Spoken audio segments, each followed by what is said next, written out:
Untuk menghindari kesalahan itu dimulai dari membaca. Saya beri sekian contoh betapa bahayanya tidak membaca. Misalnya begini, ada orang mau masuk Islam. Karena kita lama sekali di Jawa, lama sekali punya etika orang Timur. Makanya saya ini membuat judul dengan membaca Anda menjadi wali atau dengan membaca Anda tidak kafir. Ini sama-sama ekstrim. Supaya Anda termotivasi membaca, dengan membaca Anda jadi wali atau dengan membaca Anda tidak kafir. Ini bukan berarti saya Wahabi, enggak. Yang suka mengkafir-kafirkan, enggak. Nanti sampean cari misalnya gini, betapa bahayanya enggak membaca. Ada orang mau masuk Islam. Misalnya, ya Syekh, ajarin saya baca syahadat, saya mau masuk Islam. Kemudian Anda karena orang Timur bilang, monggo pinarak riyen, ngeteh-ngeteh riyen. Monggo pinarak riyen, ngopi-ngopi riyen. Itu di semua fatwa madzhab Syafi'iyah, itu Anda yang menjadi kafir. Karena membiarkan orang ini punya waktu sekian menit tetap kafir, yang Anda kuasa menghilangkan kekafirannya saat itu juga. Artinya kalau dia pas ngopi kok dia mati, matinya kafir apa muslim? Kafir, belum baca syahadat. Itu salahnya siapa? Salahnya ustadznya tadi. Karena dia tidak baca kitab, sehingga tidak ada ketakutan bahwa ngajari menunda waktu itu berakibat kafir. Makanya saya beri judul dengan membaca Anda tidak kafir. Saya ulang lagi ya, itu jelas sekali. Takbir di Bajuri, nanti sampai cari di bab wal ikhtisalat al-maskunah. Di antara mandi yang sunat adalah wal kafiru ida aslam. Dan mandinya orang kafir ketika masuk Islam itu hukumnya sunat. Itu kata kitab Fathul Qorib. Bersama Bajuri dijelaskan,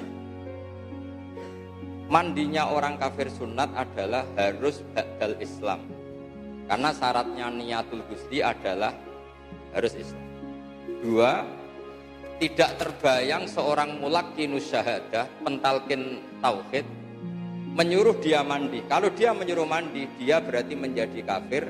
Karena membiarkan kekafiran orang tadi yang bisa dihilangkan dia. Berarti kan misalnya dia minta diislamkan jam 8 tepat. Kamu suruh mandi, kamu ajak ngopi-ngopi, baru kamu islamkan 8.30 menit. Kekafiran yang 30 menit ini salahnya siapa coba? Enggak, salahnya siapa? Salahnya ustadznya. Makanya ini tak bawa, tak termasuk takbir itu yang saya bawa. Ini jadinya wali nanti dulu, yang penting nggak kafir dulu urutannya. Jadi walinya nanti, yang penting nggak kafir dulu. Nah ini saya baca ini di kitab Bajuri, masih ringan karena ini ada anak-anak sanawi juga. Nanti yang jadi walinya yang anak aliyah, ini yang penting nggak kafir dulu. Nah ini penting, ini kitab Bajuri loh, kitab yang kita pakai. Saya baca Bismillahirrahmanirrahim.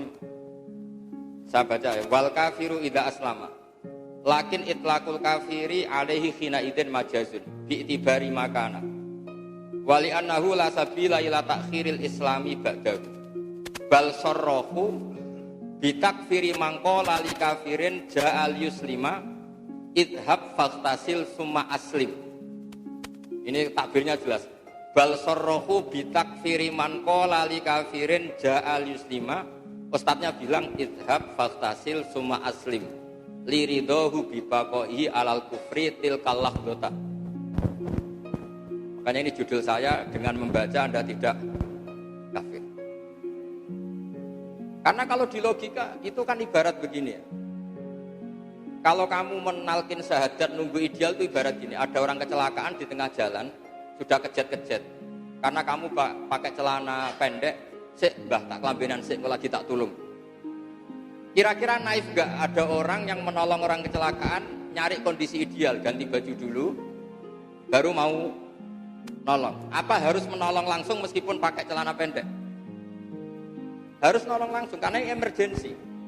Kalau sampai di situ 5 menit kena tronton liwat malah langsung mati.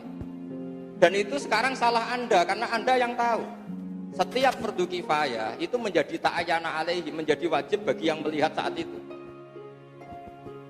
Paham ya?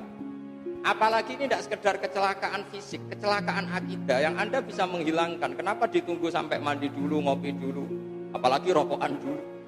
Oh, malah kafir murakkab. Ini makanya judul saya, dengan membaca Anda tidak kafir. Ini penting saya utarakan karena sekarang itu banyak orang baca tapi tidak menganalisis. Terus kedua, dengan membaca Anda jadi wali. Wali itu ya kelas-kelasan. Ada wali mutung, ini nanti wali-wali yang umat-umatan itu. Ya kadang wali, kadang enggak. Ada wali yang sudah permanen. Ini yang bil ilmi, karena bacanya banyak. Imam Ghazali pertama beliau jadi wali, itu berkesimpulan bahwa orang itu untuk jadi wali harus meninggalkan dosa. Caranya jangan kumpul orang. Karena kalau kumpul orang pasti gosip, ngerasani, macam-macam. Milihlah dia uzlah. Uzlah meninggalkan jadi rektor Madrasah Nizamiyah. Terus beliau hanya bawa masyhur itu, bawa benang sama jarum sama timba. Pikiran beliau ini nanti dipakai alat sholat. Ya sudah, beliau di hutan gitu. Nah ini judulnya dengan baca Anda jadi wali. Dia dengan begitu beliau ngira dia jadi wali karena meninggalkan gosip, meninggalkan jagongan macam-macam. Tapi dengan demikian pula beliau tidak niru para rasul. Ciri utama rasul adalah udhu fisabili, disakiti karena dakwah. Ketika beliau lama sekali uzlah, dia baca Quran, beliau baca Quran. Lelah pas yang dibaca itu ayat hatta idastai asar rusul wa dhannu annahum qad kudzib. Ada yang sebagian qiraah qad kudzib, sama-sama sab'ah. Sehingga ketika Rasul itu sudah agak-agak putus asa dan mereka yakin kudzibu, didustakan, disalahpahami. Terus Imam Ghazali mikir, kiai kok delik jare warasatul anbiya. Nak delik sing musuhi sapa? Yang mendustakan siapa? Ora ono wong. Anane Mukjin Aladin. Sehingga dia pulang. Jadi ciri utama Rasul itu ono wong ora percaya. Makanya sekarang banyak santri yang enggak percaya itu masih mirip Rasul. Enggak miripnya karena enggak dipercayane mergo kesuwen bodoni. Lah itu yang mari gak mirip. Sebetulnya kalau sekedar enggak dipercaya itu masih sifatnya Rasul. Di antara sifatnya Rasul itu kudzibu, didustakan, enggak dipercaya. Makanya kalau sampai nanti ngiyai orang enggak yakin Anda alim, itu masih kayak Rasul. Kalau Anda alim betul, kalau Anda ada alim betul, itu yang masalah. Terus ciri utama Rasul lagi itu wa'udhu fisabili, disakiti. Disakiti itu kecewa, ngempet, macam-macam. Akhirnya Imam Ghazali pulang beliau ngiyai sudah siap disakiti, disalahpahami macam-macam. Dengan membaca Anda jadi wali. Coba andaikan Imam Ghazali tetap di hutan, beliau tidak akan warasatul anbiya karena tidak mengalami kudzibu, tidak mengalami udhu fisabili, disakiti. Coba kalau Anda tidak baca, mungkin Anda tidak tahu itu. Ngira kalau sudah uzlah itu hebat, terbebas dari dosa, terbebas dari barokahnya membaca, lagi-lagi itu tertolong.